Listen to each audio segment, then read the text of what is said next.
Good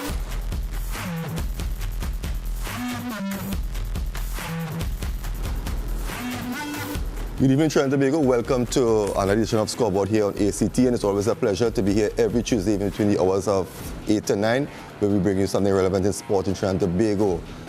Big shout out to all the loyal viewers and supporters of this program, because without the supporters, you have no program. Anyway, before we get into tonight's topic, I just want to mention quickly here that on Saturday the 16th at the Youth Training Facility, that's YTC in Aruca, the Trinidad and Tobago Football Rugby Union, they are inviting all young ladies who will be interested in representing Trinidad and Tobago in the 10-a-side rugby tournament to represent Trinidad and Tobago. So the screening starts at 1 p.m., it ends at 5, and it's at the Youth Training Center, that's YTC in Aruca. So all young ladies who are interested, if you are playing rugby right now or if you're interested in getting into the game, please contact the Rugby Association or go straight to the Youth Training Center on Saturday at 1 p.m. Well, today we're going to be talking about honoring a man who I consider a special individual. That's Bertile Sinclair.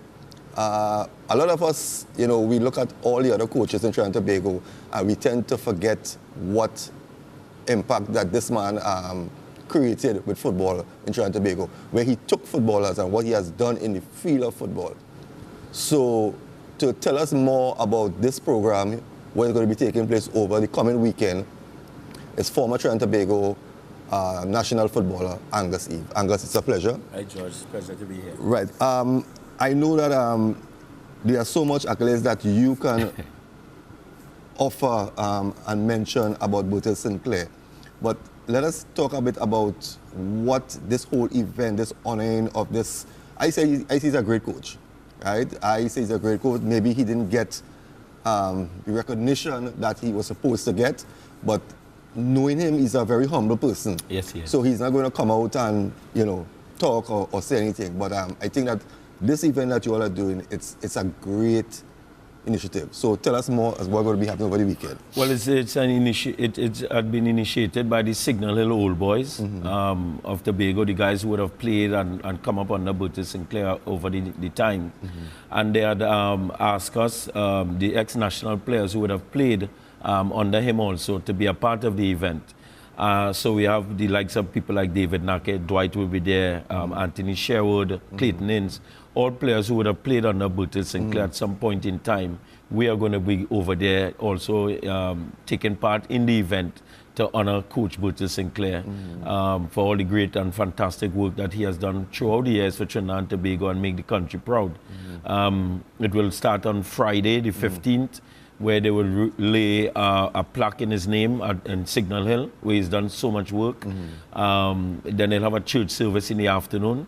And then on the Saturday, we'll go to the Bertile Sinclair Coaching School. They're inviting all other coaching schools, all kids in Tobago, come out.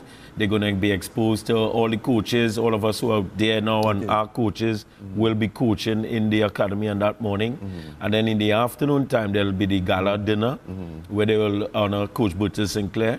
And there's a couple other people will be honored, but in the main, it would be about him. And on this Sunday, then you have the games will be played at Mount Pleasant because the Dwight York Stadium is not ready. So the games will be played there from 2. There will be a youth game. Then the old boys will play against the 91 team, which Bertile Sinclair qualified for the first ever World Cup in Trinidad and Tobago. You never hear them talk about it. Also, the first team in 2000 in the Gold Cup that which placed third and only lost 1-0 to Canada in that semi-final.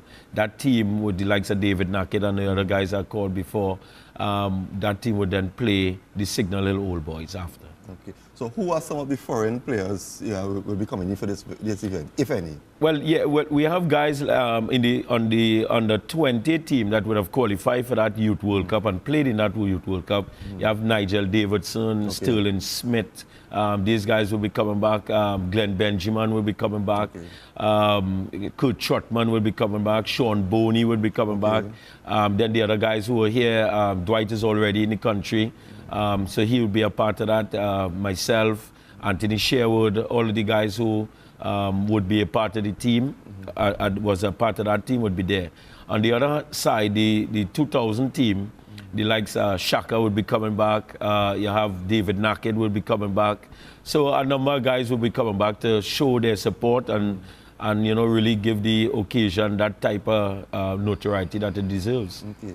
I know that a lot of people, just know Bertile Sinclair as a coach, and not really as that soft-spoken individual. You had the opportunity of spending a lot of time with him. Take us back, and tell us a bit about, for those of us who might not be able to make the event in Tobago, give us a little history, a little briefing of what this man was really all about. Coach was mainly about developing Trinidad and Tobago, not even about football per se, because in the sense that he used football as the vehicle for changing a lot of our lives. And, he's a small man, but he's a giant in our eyes, He's still my mentor today. He's still the person I would call on the phone when I'm having difficulties with the teams and stuff that I would be coaching. We always go to Tobago primarily because of him with Naparima College, so that he could be a part of some of the sessions that I would have. So he's made that sort of impact where, it's everlasting. It's somebody who took you from where you are and brought you to a different place. And I think all of the guys have echoed those sort of sentiments about him. I met him in 1988, and for me that was your first interaction with him. I was with Mokrapo Senior Comprehensive at the time, and we were doing really well, and he was coaching on a 16 team that was trying to qualify for that World Cup. They missed out by one position. And I played in that game. I scored against the national team, and he never forgot me after that. And then he invited me to go to play in Jamaica on the 17 tournament. That was my debut for Trinidad and Tobago. So he has impacted my life tremendously. All when we qualified for the 2006 World Cup, Bertile Sinclair was the head coach at that time. When we passed all the other phases and reached the Hex. And only in the sixth game, they replaced him with Coach Benaka. And I thought that, Bertile Sinclair's name was never called. He won the most Shell Cups, did best in the Gold Cup, won a number of national titles with Signal Hill from 1982 and beyond. And, developed players like Calvin Hutchinson, Dwight York, Wendell Moore, just to name a few. There'd be a lot more guys that we can call, but tremendous work. And I think it's just time that he be honored in this type of way. Okay. Now you said this event is staged by the Signal Hill. The old boys. The old boys. Yeah. How did you all across here got involved to? Well, I'm always in contact with them guys because I go to Tobago every year with Naparima for pre-season. We had a conversation, me and some of the guys, and they said, it was a fantastic idea, let's do this. So my remit was to get in contact with all the guys who would have played for Coach, who's been in Trinidad and or abroad, and try to get them to come back in. For the event. It was difficult to coordinate because guys are all over the place. David is in Lebanon, so it's very difficult. But on the other side, the Signal Hill guys would have been doing their part out there, and they've been able to round up the guys who would have played for Coach in school and played for Signal Hill at the time. And a lot of the 82 team is going to be here for that game. That's the first team from Tobago to actually win the Intercol and stuff like that, national titles. So. Those guys will also be here. So that was the collaboration, but they really had the lead in the organizing, and they did all of the work over there because it's in Tobago, and logistically speaking, it was easier for them to do. We are though planning one a little bit later in the year in Trinidad. Okay. So everything is on board, everything is set. Ready to run? Everything is good. It's just flights is an issue because it's easier to go to New York than to go to Tobago. That's true. So a lot of the guys just having a bit of flight issues. But barring that, everything else is in place. All of the sponsors have really come on board. I can't speak to them as much as I would like to, because the Tobago guys have that type of information. But, you know, the guys are also donating of their monies. Everybody put in towards. And what all the proceeds is going straight to coach. And, you know, to make sure that he continue to live the life that he deserves to live. And this is just our way of giving our time back to him for all that he have given to us. But he's still involved in coaching? Of course, the coaching, Bertile Sinclair Coaching School is alive and kicking. As I said, on the Saturday, when we go up. Let's get the full itinerary from Friday. It starts at Friday, right? Yeah. Yeah, what's happening on Friday? So Friday morning, they go to the Signal Hill Senior Comprehensive, where a plaque would be laid, a memorial plaque would be named, honoring him in his name at the school.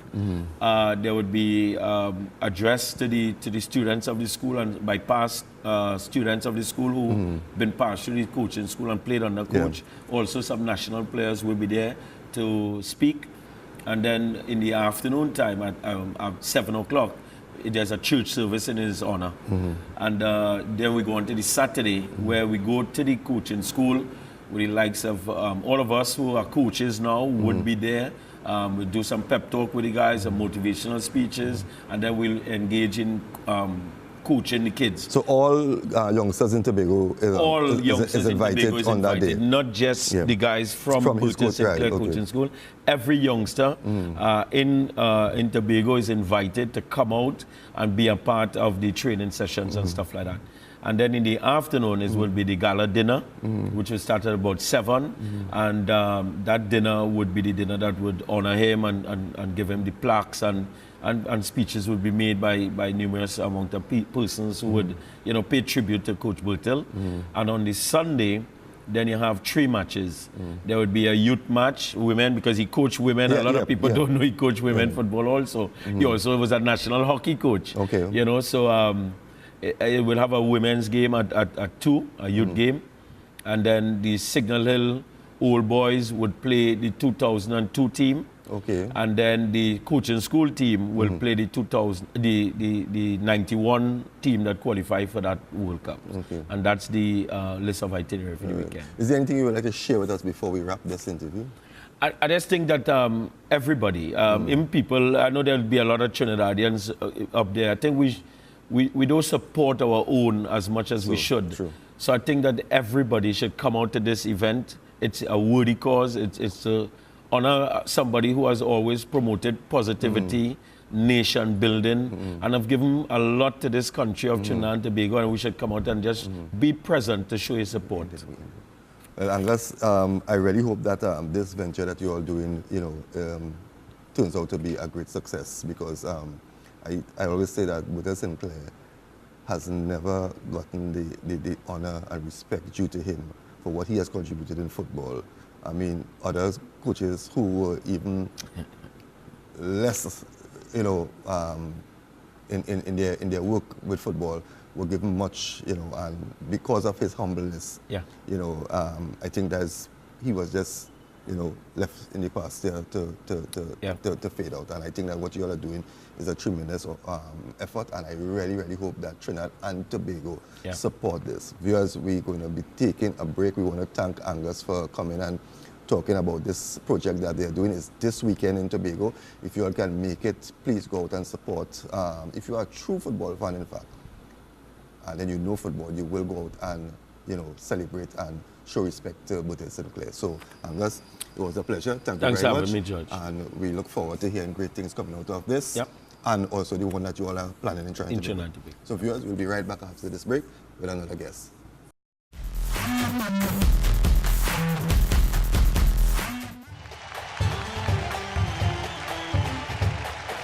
We, from those encounters together, and this was a North-South game to open the season.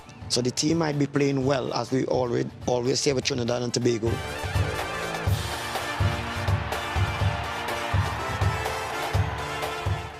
Futsal did that great for me.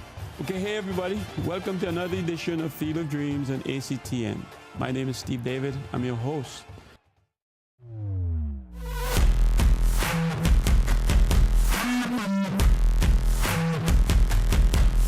Good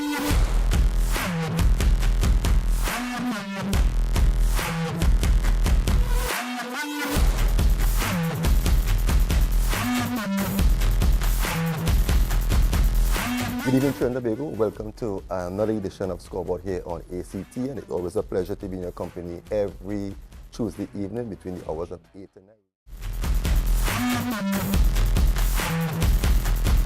Welcome back, viewers. Welcome back to Scoreboard here on ACTN. I want to thank Angus for coming on the program and talking a bit about the program that has been implemented over the weekend here in Tobago to honor Bertile Sinclair.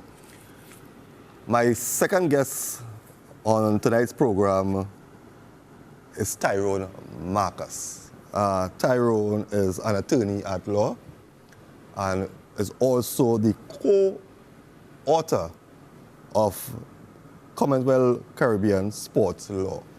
Marcos, it's a privilege to be chatting with you. Thank you very much. Thanks for having me. Now, my first question to you, why a book on Commonwealth Caribbean Sports Law? What was the reason behind it?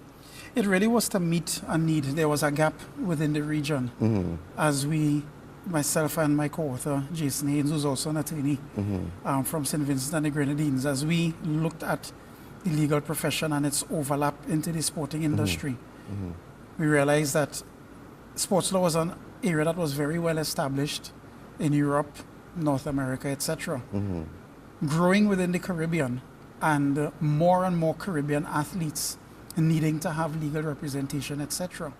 But as we scanned the region, there was really no text that had a Caribbean context. So even as we lectured to our various students, we would always have to rely on the law from outside of the region. Okay. So there was a gap. And as we did our research, we noticed that there were more and more cases involving Caribbean athletes.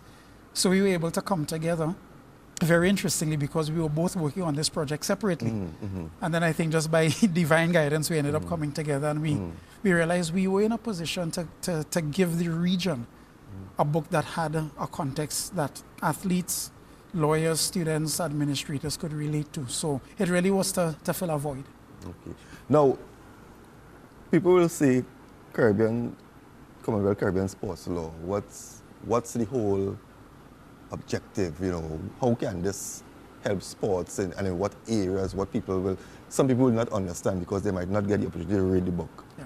But the book is in all bookstores presently. It's in the book specialists on Richmond Street, Port of Spain, and the UE Bookshop as well, and it can be ordered on Amazon. Right. Now, so why is this book so important to sports? Education. And when you say education, Yeah. Because okay, we know in sports sometimes you hear athletes sue organization, or an organization has some, pre-action protocol letter, things like that. How can this book assist an individual, in legal matters, if I should say? Yes. So education is a huge part of it. The goal is to be able to equip sporting stakeholders. So I wouldn't want people to be intimidated by the fact that it's a law book written by two lawyers. Yes, it will meet a need within the legal profession, but it's also to help sport. So for instance, we would have had the very high profile recent case, or fairly recent, with Thema Williams taking the Gymnastics Federation to court, suing for over $11 million, eventually getting $200,000. That becomes a case study, for instance, in what is the best way, one, for athletes to access justice, and what's the best way to resolve a dispute. One of the things that has really impacted our industry negatively is when conflicts aren't properly resolved. So we just had Angus, here a little while ago, well-renowned, well-established, reputable footballer and coach. And we could think to the 2006 World Cup, where after what was the highest point of football in our history, we had the players taking the Football Federation to court, and them getting blacklisted for almost 2 years. So by the time the 2010 South Africa World Cup came around. And they seemed they had no redress at that point in time. No redress at that point in time, and that matter dragged out through the courts for about 8 years. Yeah, and most of their career was over by... Many of them never played again for the national team. And you have to ask yourself, was that court action really worth it? Was there a better way that we could have resolved that conflict through something called mediation, for instance, so that the players' relationship with the federation could have been preserved and we could have had our best players. So 2006 in Germany was supposed to be a catalyst for South Africa 2010. So from here we went down. Yeah. And that's just one example. Maybe Timo Williams, 2 examples. Timo Williams, Soca Warriors, 2 examples of the relationships being damaged. And this is where the education comes in, where we can talk about what's the proper way or the best way, the most efficient way to resolve a dispute. Or to ensure as well that there's proper access to justice. As an athlete, if I am going to be disciplined, for instance, by my sporting federation, just ensuring that the proper process is in place, the right to a fair hearing, making sure that there's no bias. These are some of the things that came up, for instance, in the Timo Williams case. So it really is supposed to allow athletes to understand their rights, but also for the sporting administrators, the governing bodies, to know, man, this is what good governance looks like, and I need to make sure that I am running my sport in the right way, make sure I'm respecting my athletes in the right way, make sure that elections are being conducted in the right way. So it really becomes a bit of a guide, a bit of a manual for everybody involved in sport. How does an athlete know? Like, for instance, there is, you mentioned elections in organizations not being, it might not be done fairly, or there might be, things that happening inside of the organization. But an athlete might be fearful, right? Because you don't want to be blacklisted, you want your career to go. Is there anything in the law, right, or coming out of this book, or maybe an office where athletes, because athletes need proper representation, right? And you need to know the law too. I mean, fine, you can know the sport and everything, but you need to know the law. What's your rights, and what, you can take people to court for. But is there a way that athletes can lodge complaints if there are things happening in their career or in the organization that they are in that can be handled, or they can get advice or things like that? Because I'm sure the book is not going to give you everything, right? But for an athlete who's going through, issues, how can they get redress and things like that? That's a good question that you've asked, and you're really looking at representation, which is not necessarily legal representation, but just general representation, maybe, for instance, from an agent.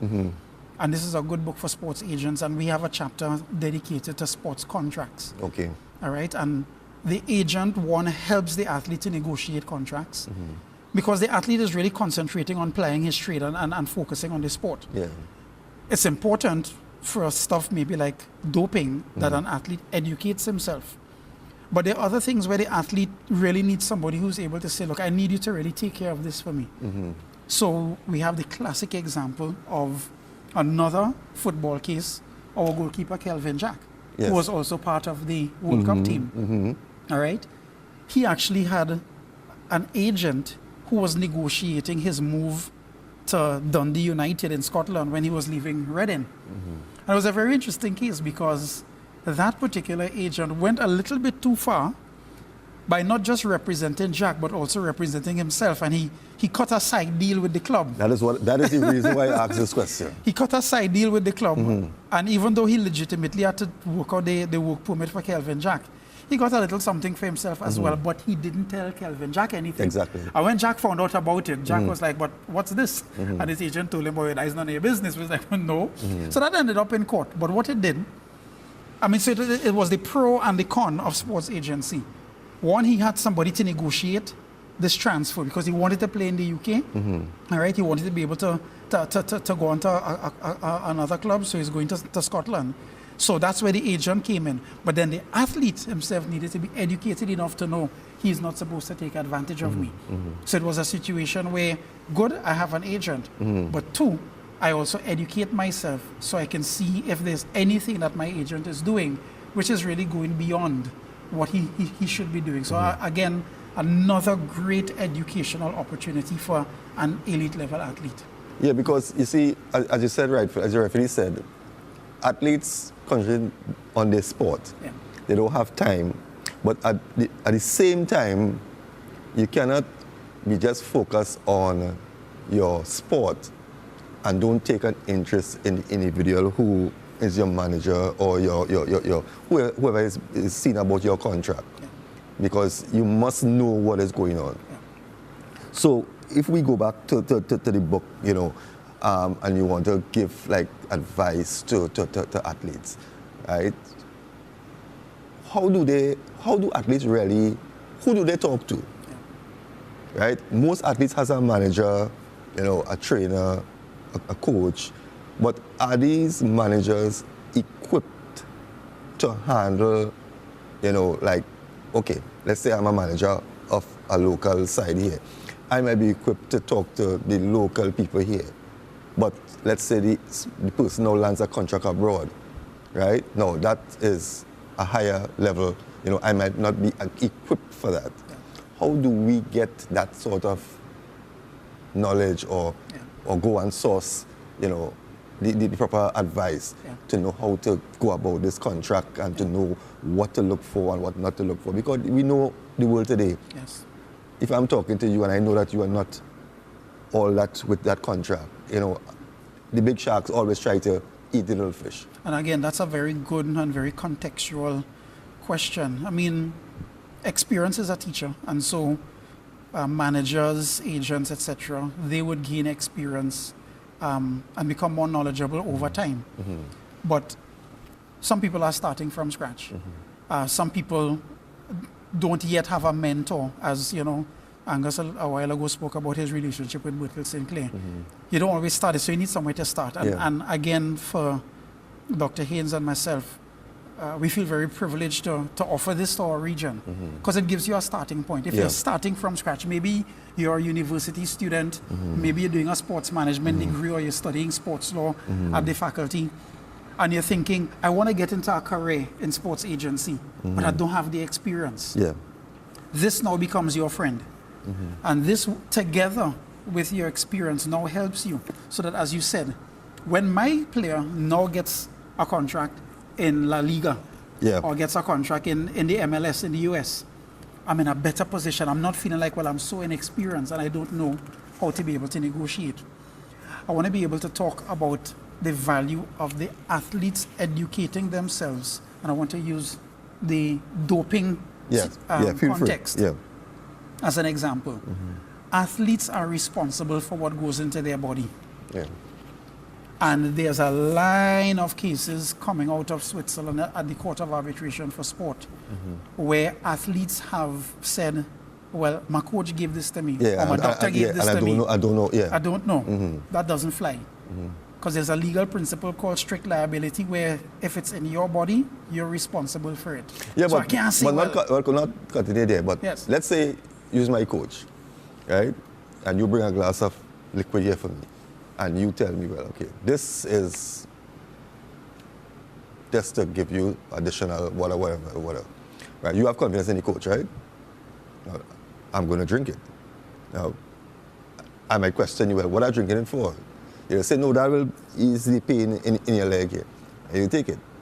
Are there cases where you honestly take something that you don't, on your coach? How do you, as the athlete now, get redressed for that? Because we know there are those who willfully know what they're taking, but there must be a case where somebody gives you something that you take it because it's your coach. I want you to find out now that that's what happened. Yeah, and that no longer...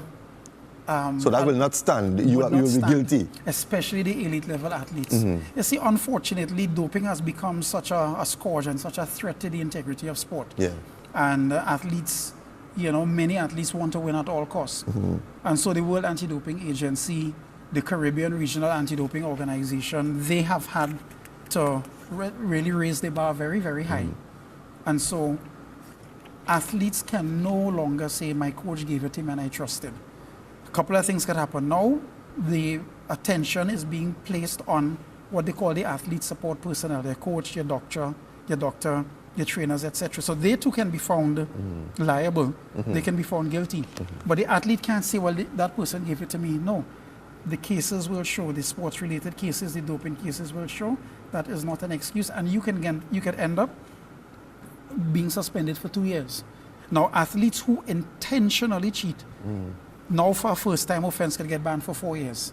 It wasn't as high as 4 years before 2015 with the World Anti-Doping Code being changed again.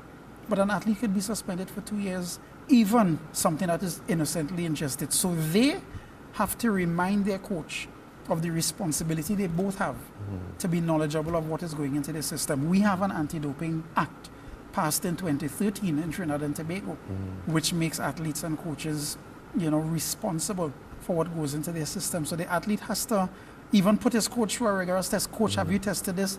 What is this for? Why am I taking this? Remember, and this is where maybe having a sports medicine specialist to be able to look at the prohibited list and say, look, these are some of the things that are on the prohibited list. Make sure you check the ingredients of this supplement or anything like that. Classic example, elite level athletes will tell you, if they are flying on a plane, maybe going to a meet, track and field, going on the Diamond League, for instance, and they get up and we're drinking a bottle of water. They get up for whatever reason to use the washroom and come back. And they left that open. They know, new bottle. I am not going to continue drinking from that, having left it unattended and open. When I come back, brand new bottle. That's those are the simple habits, the precautionary habits that they have to take to make sure that nothing is contaminated and nothing gets into their system because they're responsible for what's there. So that is a big part of athlete education. That's something we deal with in Chapter 7. Very lengthy chapter dealing with the regulation of drug use in sport. How long did the book take to be completed? I'll tell you, I think because Jason and I worked together from the time the proposal was accepted, we were able to complete our first manuscript in about 10 months. Okay. And we're really, really happy, but I think that was because we worked together on it. I think individually, it would have taken longer. Of course, the research would have gone on for a while, but once we got started, it took just under a year, and we're, again, very, very happy that it's now, in the regional bookshops and getting around. What is the feedback you are getting from since it launched to today? It's really been positive. I just came back a week ago from Barbados.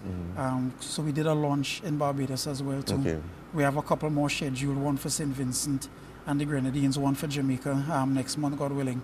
And we've been getting very good feedback from sporting administrators and from the universities that have been using the book as well. All right, we need to take a break. When we come back, I just want to touch a bit on some of the chapters that's in the book and what's it related to, so people can have an idea. Viewers, you are looking at Scoreboard here on ACTN. We're talking to co-author of the book, Commonwealth Caribbean Sports Law. And we'll be right back after this short break.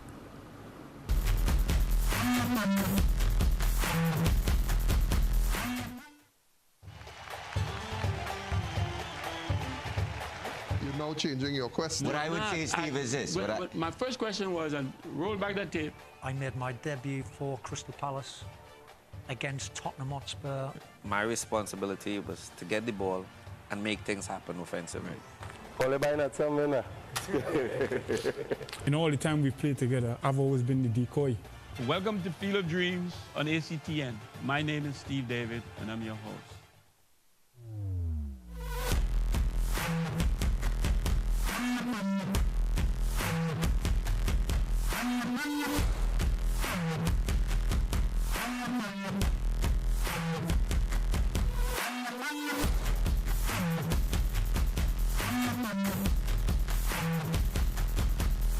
Good evening, Trinidad and Tobago. Welcome to another edition of Scoreboard here on ACT, and it's always a pleasure to be in your company every Tuesday evening between the hours of 8 and 9. Welcome to the new season of Football 101. I am your host, Joshua De Matos. Well, it's time for your weekly football news update. I love you, Messi. Unfortunately, kiss the badge, kiss the badge. Oh. What's that? welcome to this edition of The Interview. And as you can see, I'm not alone on the set. I have Marcos, a Liverpool fan, and I have Shakir.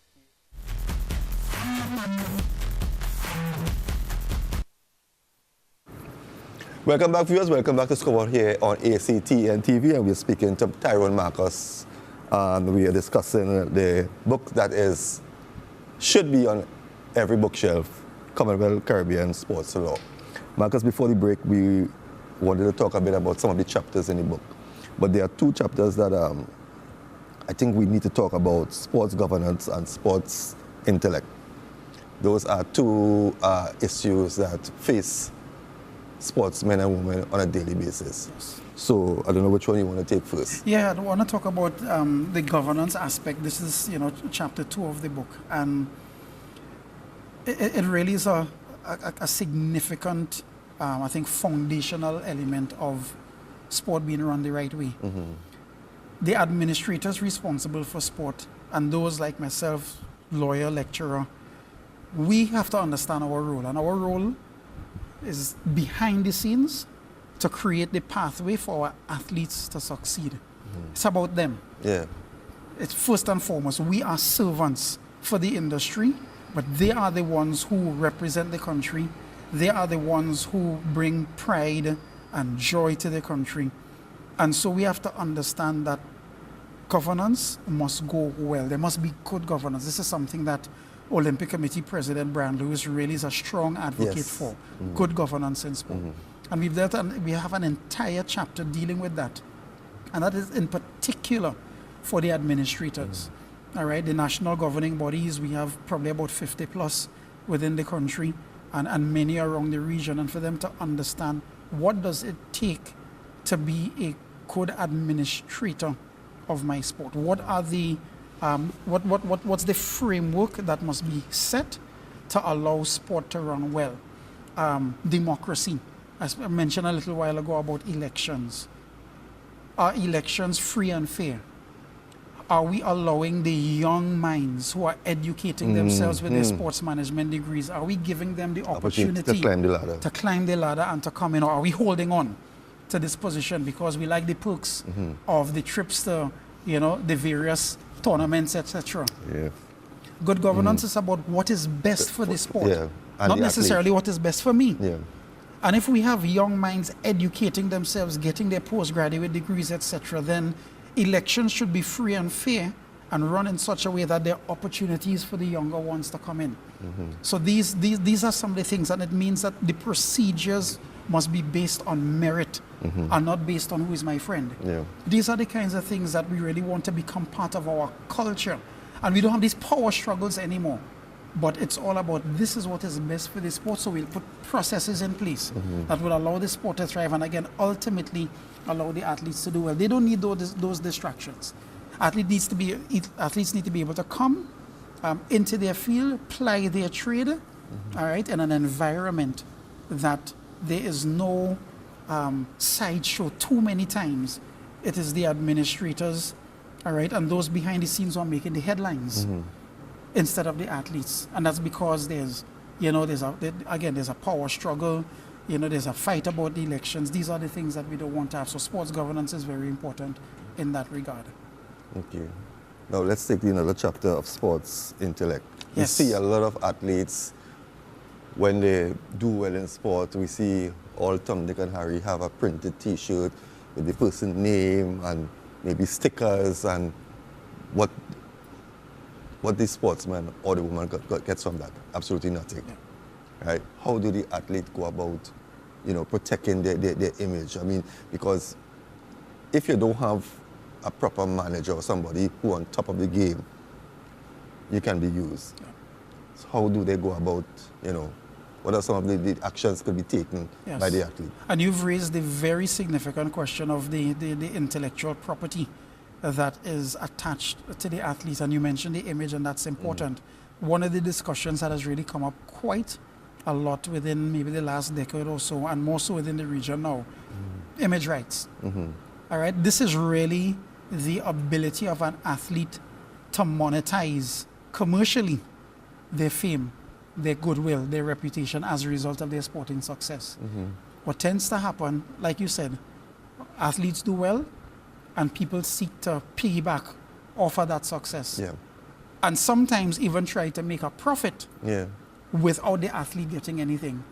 And this is where athletes need to be educated on, okay, are there laws that would allow me to protect? Are there my laws? And Are there they are. I laws? mean, we have copyright law, we have trademark law, we have an interesting one called the Unfair Competition Act. But the truth is, for something like an athlete protecting the value of their image and the intellectual property attached to them, you probably need something that is a little bit more specific. Maybe we can consider introducing image rights legislation in the country and within the region, so that the athlete doesn't have to borrow from a bit of copyright, a bit of trademark, a bit of unfair competition, a bit of what we call common law. But if you create this image rights act, for instance, that takes you bring everything into one place, yeah. and the athlete may be able to register their face in the way that you can register a trademark. They can register maybe their signature and register a logo, and those are things that you can do under trademark law. But if you bring it specific under image rights law, then you have housed in one locality a place where athletes can actually seek protection. So when people try to piggyback, when people try to sell t-shirts or use their voice and create this impression that the athlete somehow endorsed their product or endorsed their company, the athlete doesn't have to do so much of a bit of a legal gymnastics to be able to get protection for his or her intellectual property. So that's one of the things that we deal with in Chapter 4. And I think this is the direction I would like to see the region go, because our athletes are doing well. Our T20 cricketers, our footballers, our track and field athletes, and then more and more gymnastics, golf, tennis. So there's an opportunity for us to really offer our regional athletes better legal protection. But do you see that happening? How can that happen? A case would have to be presented before the Ministry of the Attorney General and Legal Affairs, not just here, but in the Caribbean countries. We'd have to present a case to say that the value attached to the athlete's fame and goodwill is that important that it's worth protecting. Because I'm sure that there are cases where this has happened. Oh, yeah. Yeah. And within the region, the case that really has kind of led the way regionally was a case involving Bob Marley, who had already died. The Bob Marley Foundation, and they would have had the rights to be able to exploit commercially his fame and his image. But what was happening is that the defendant in that particular case was selling T-shirts. All right, they were selling T-shirts of Bob Marley, making money from it without getting the authorization and without paying the necessary licensing fee to do that. So coming out of Jamaica, there was this case that spoke about, hey, the rights associated or connected to a famous entertainer. You could take those same principles and apply it to sport. All right, but we have not had in the region any image rights cases involving athletes. All right, actually decided in our courts, and so that would be interesting to see. But coming back to your question, a case would have to be presented, the research would have to be done, and we would have to convince the legislators that this is a valuable asset that is worth protecting. If we offer our athletes this protection, then they can now generate, both for themselves and then by extension for their country, revenues coming out of their fame and their goodwill. And I think that's a discussion that is worth having. But it will take the sporting stakeholders coming together, the administrators, the lawyers, the marketers, etc., presenting maybe a policy document to say, here's why we should look at this. Let's talk to the young athletes, the young sportsmen and women, because you're not going to wait till you climb the ladder then to put things in place to protect you.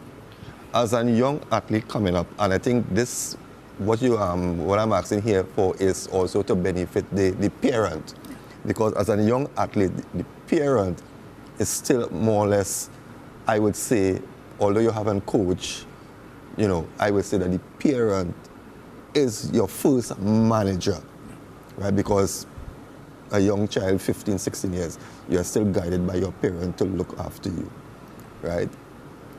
What advice would you give to a parent or an upcoming athlete before you make a national team or get to where the air is rare, as they say, how do you start protecting yourself? What are some of the simple things you can do that by the time you reach maybe represent your country and going further on, you are you are properly educated so that you can make the right decisions, and then you can see if your manager or your coach is not adhering to the proper governance or whatever it is, right? Because you don't want to wait till someone is old and making it there then to be educated about the laws of what can be done. What advice would you give to young athletes that they can start preparing themselves? Because people don't take advantage of adults and seniors. They take advantage of the smallest child. Yeah. So how does one protect themselves, Yeah. right? What I'm trying to get here is that at the end of this interview, if one sports person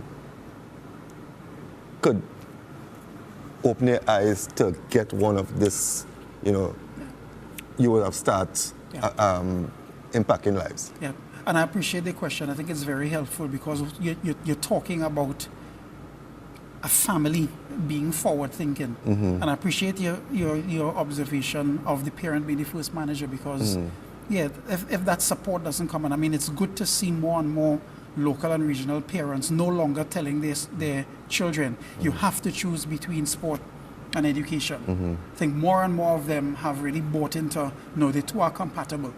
You can be a great athlete and also a great student at the same time. So I like the question.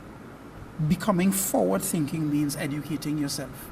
Anticipating that as a 15-year-old, maybe in 3 years' time when I'm legally an adult, or in 5 years' time, my career has so progressed that I may now be entering into my first professional contract. Yes. Because I'm educating myself as a 15-year-old, when that time comes, I'm aware. And again, this is Jason and myself, this is our service to the region.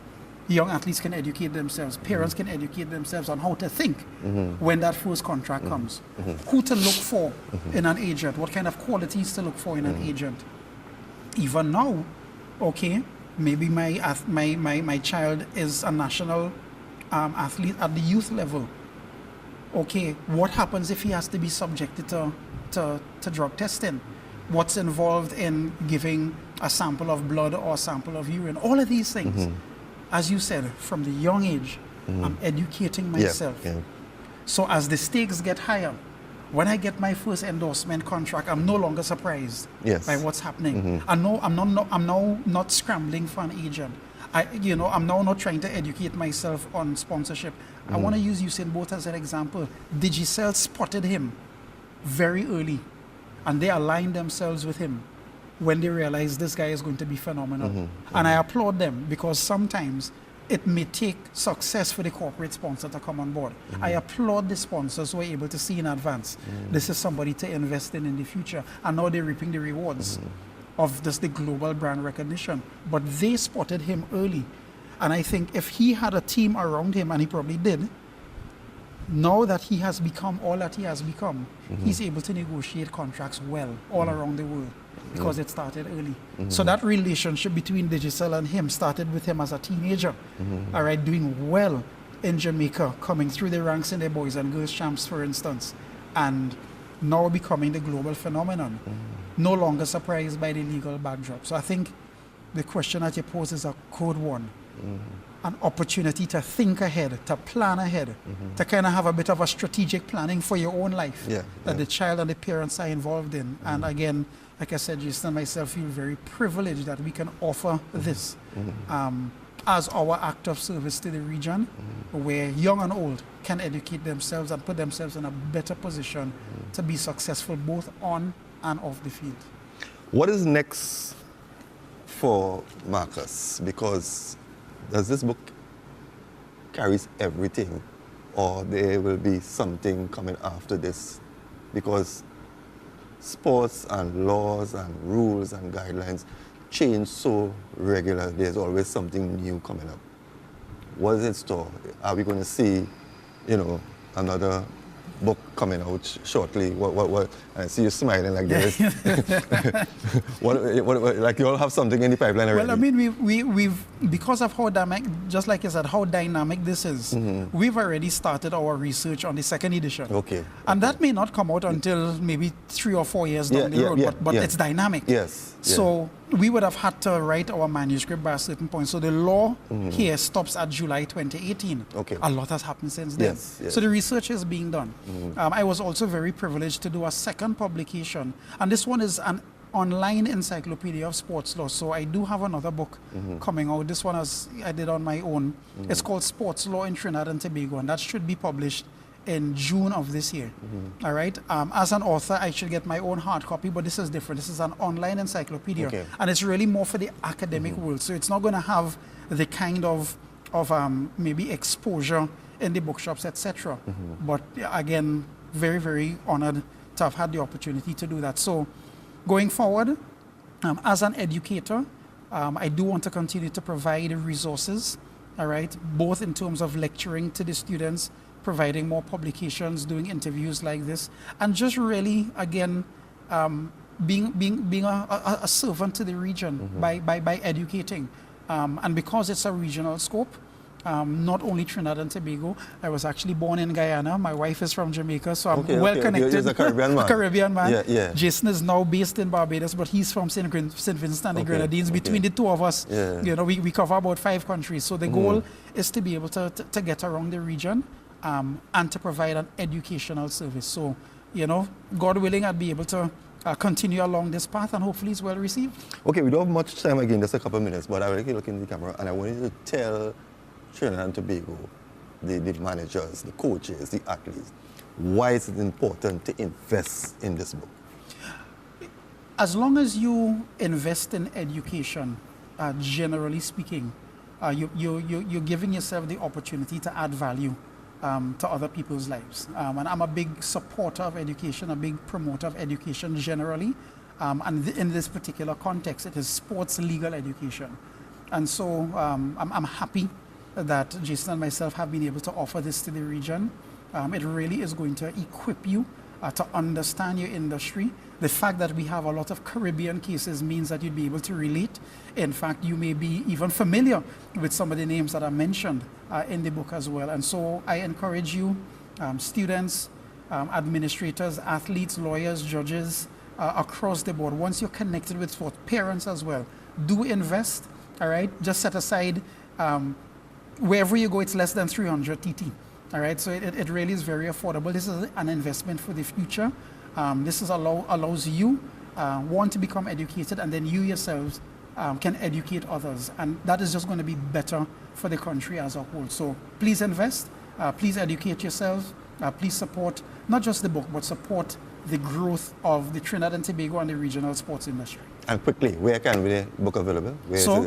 You can go Amazon, so you can get it online. UE Bookshop, Book Specialists, they have branches both in St. Augustine and on Richmond Street in Port of Spain, already in the bookshops. You can go and get it as early as today. And again, online, you can get ebooks as well too, through Amazon, so you can get it on your tablet or on your phone. Okay. Marcos, it was a pleasure. Thank you. Good seeing you after all these years. Thanks and so much it's a for pleasure having me. sharing this interview with you. Appreciate it. Thanks So viewers, we have come to the end of an edition of Scoreboard here on ACT, and I want to thank my guests, Angus Eve and Tyrone Marcos, for spending this time with us. But I will really hope that the athletes and those in authority get a hold of this book, because at the end of the day, you need to protect yourself. We are living in an age where, you know, you need protection from various people and organizations who will exploit you if given the opportunity. So again, viewers, thank you very much for spending this time with us. Tonight on our football segment, we are going to be bringing you the opening and a couple of games from the Pawi Futsal 2019 League that was opened on Saturday at the Pleasantville Indoor Arena. So if you missed any part of this program, there's a repeat tomorrow at 1 p.m. Remember, see you next week. Stay blessed and have a great week ahead.